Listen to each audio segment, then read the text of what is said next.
Antarctica is headed for a climate tipping point by 2060.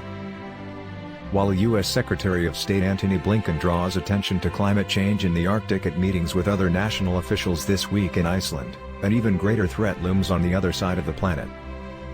The Arctic is losing ice as global temperatures rise, and that is directly affecting lives and triggering feedback loops that fuel more warming. But the big wild card for sea level rise is Antarctica. It holds enough land ice to raise global sea levels by more than 200 feet, 60 meters, roughly 10 times the amount in the Greenland ice sheet, and we're already seeing signs of trouble. Scientists have long known that the Antarctic ice sheet has physical tipping points, beyond which ice loss can accelerate out of control. The new study, published in the journal Nature, finds that the Antarctica ice sheet could reach a critical tipping point in a few decades when today's elementary school kids are raising their families. The new study shows that if emissions continue at their current pace, by about 2060 the Antarctic ice sheet will have crossed a critical threshold and committed the world to sea level rise that is not reversible on human timescales. Pulling carbon dioxide out of the air at that point won't stop the ice loss, it shows, and by 2100, sea level could be rising more than 10 times faster than today. Antarctica has several protective ice shelves that fan out into the ocean ahead of the continent's constantly flowing glaciers, slowing the land-based glaciers' flow to the sea. But those shelves can thin and break up as warmer water moves in under them. As ice shelves break up, they can expose towering ice cliffs that may not be able to stand on their own. There are two potential instabilities at this point.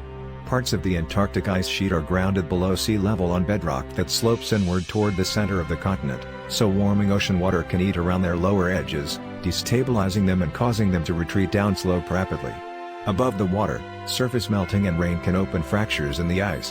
When the ice cliffs get too tall to support themselves, they can collapse catastrophically, accelerating the rate of ice flow to the ocean.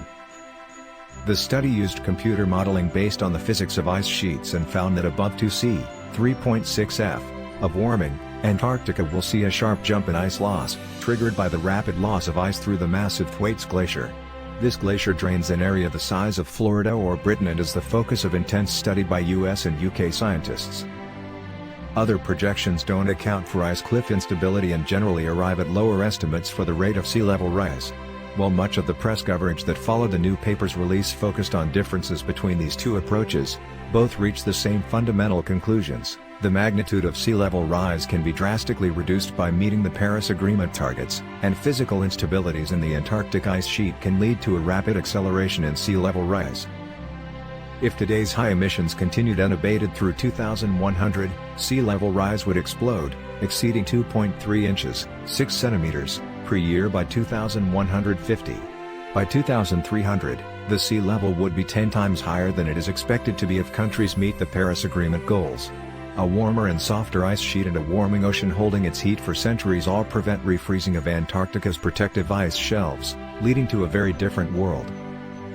The vast majority of the pathways for meeting the Paris Agreement expect emissions will overshoot its goals of keeping warming under 1.5 C, 2.7 F, or 2 C, 3.6 F, and then count on future advances in technology to remove enough carbon dioxide from the air later to lower the temperature again.